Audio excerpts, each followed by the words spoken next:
Democracy Now!, democracynow.org, The War and Peace Report. I'm Mimi Goodman with Juan Gonzalez. Well, we're continuing to look at the struggle over DACA. That's Deferred Action for Childhood Arrivals, which gives nearly 800,000 young people legal permission to live and work in the United States. On Monday, 6 DACA recipients sued the Trump administration in a San Francisco federal court over its plans to rescind the program. The lawsuit argues the Trump administration failed to follow proper administrative procedures in rescinding DACA and that revoking the program violates due process laws. DACA was instituted by President Obama in 2012 after years of sustained grassroots organizing by young undocumented students. 15 states and the District of Columbia have also sued the Trump administration over its plans to end DACA. Among the 6 plaintiffs is Juriat Lathivanganskorn, a 4th-year medical student who's been living in the United States since he and his parents moved from Thailand when he was just 9 years old. 2 other plaintiffs are middle school teachers. Another plaintiff is Dulce Garcia, an immigration lawyer who regularly defends other immigrants in court in California. She's been living in the United States since her family immigrated from Mexico when she was 4 years old. So we're going to San Diego, California to speak with her. Dulce Garcia, welcome to Democracy Now! Can you lay out what this lawsuit is all about and who you're representing, not to mention yourself?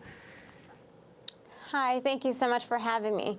On a personal level, what this lawsuit is to me, it's a way to speak, to tell our stories, to tell who we are, to tell the stories of our parents and their sacrifices as well. Because although this dialogue has been centered around us as dreamers, it's clear and evident from the lawsuit itself that there was support from our parents all the way through to make sure that our dreams came true.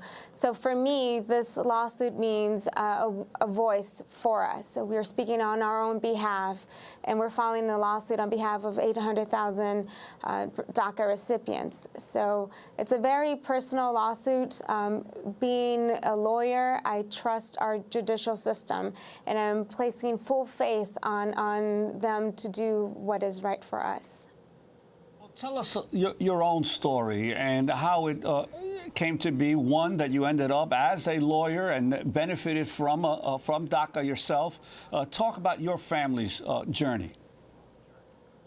Yeah, well, actually, the last memory that I have of my home country was when we were robbed at the border in Tijuana, Mexico. That's the very last memory that I have of my home country. I've been here for over 30 years now. And it's been a difficult upbringing. We arrived in San Diego, which is a beautiful city. We settled there, loved it, but we struggled. We struggled at times with homelessness. Growing up, we had so much fear of our local police. We had fear of not just immigration officers, but also just in general authority. We would never step into a government's office to ask for help for anything.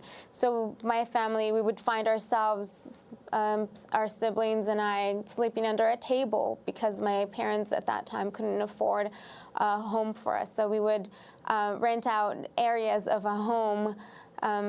So we had a difficult upbringing, to say the least. We definitely lacked health care, but we knew that with hard work that we would be able to accomplish our dreams. And my dream from very small was to become a lawyer. In my mind, not realizing that I was not a U.S. citizen, in my mind I was going to become a lawyer, a criminal defense lawyer, and work for the federal government as an FBI agent. And this is based on the books that I was reading, the TV that I was watching, and just looking around my neighborhood at the abuse by police at that time. It just inspired me to go into a field in criminal defense. I didn't realize that I was undocumented and my dreams would be deferred for a very long time. And it's still a struggle till today to keep going and accomplish those dreams. And they've changed somewhat. Now my area of focus is immigration, simply because I find that I have to understand my parents' situation, my own situation, and those in my community. But yeah, growing up, I didn't realize that I was undocumented, and I thought everything that we were going through had to do with just being poor. I didn't realize that that a lot of what we went through, a lot of our experiences, were precisely because we were undocumented. Well, to explore that further, you talk about the condition that your family was in. Your father was a welder, and could talk about what your mother did, and also you've spoken about the impact in terms of health care to your family, the lack of the fact that you didn't have health insurance, largely because your family was undocumented. Right. I didn't step into a dentist's office until I was an adult. Yeah, my dad is a welder.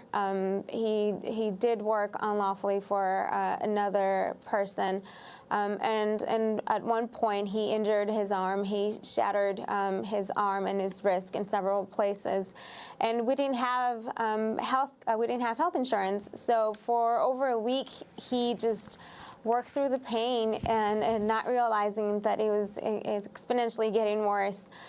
He just toughened it up, and when finally we realized that his arm was getting infected, we went to a doctor, and he told us that had he waited any longer, he might have had his hand amputated because it had gotten so bad. But we were just so terrified of seeking help because of all the rhetoric going around us that it wasn't safe to go out of our home. I didn't get to experience everything that San Diego had to offer. I had a very sheltered life. I didn't go to the parks, to the beaches. I didn't go to Disneyland, even though I kept hearing all kinds of things from classmates about Disneyland, and it wasn't until an adult that I actually was able to do that on my own without depending on school field trips to go out aside from out of my home. So it was a tough upbringing because we felt terrified all the time. We felt scared all the time to step outside of our house, even to go to the movies or something like that. We wouldn't do anything really that would be compromising our stay here because we had a goal. My parents had a vision for us, and they didn't want to compromise that. So they made sure that we would be very sheltered. And because of that, I also didn't quite understand the reasons for it. I just, growing up, thought my parents were a little tough on me, and I just assumed that a lot of the things that we were limited to doing was because we were poor. But as far as the health care, whenever any of us would get sick, we would toughen it up as much as possible.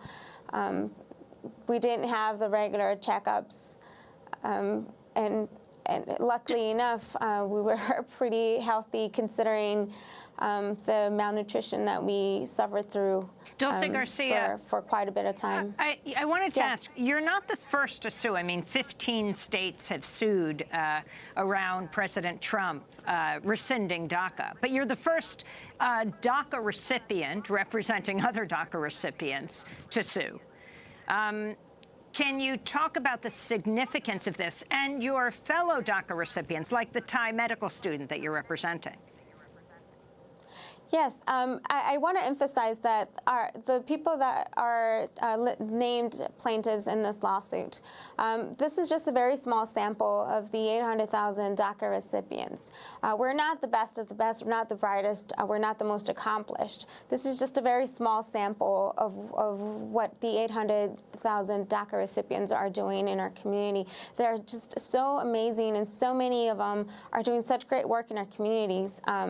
But the named plaintiffs are very incredible people.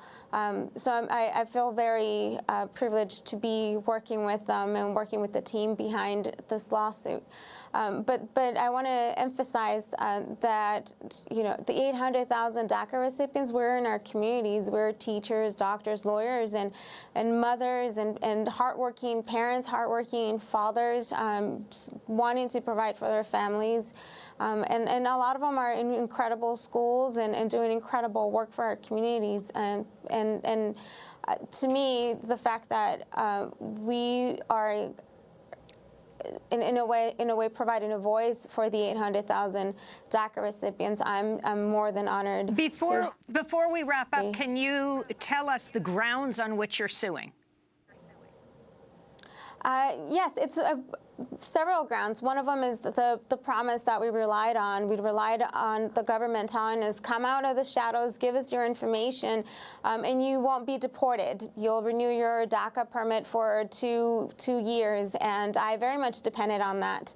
I have a practice, and I just opened a second law firm this year, and I signed a 5-year lease this year in May, thinking that I would be able to renew this DACA work permit.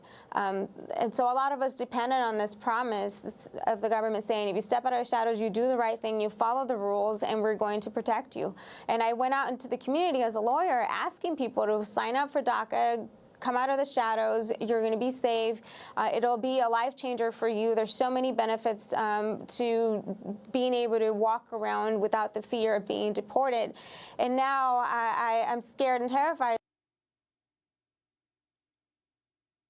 Oh, it looks like we've just lost our satellite feed with Dulce Garcia. Dulce Garcia, an immigration and criminal defense lawyer in San Diego. She's one of 6 dreamers who have sued the Trump administration.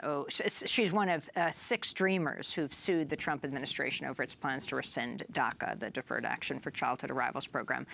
She's been in the country since she was 4 years old. When we come back, President Trump's childhood home in Queens is now, well, renting out as an Airbnb. So some refugees stayed overnight and talked about their dreams. Stay with us.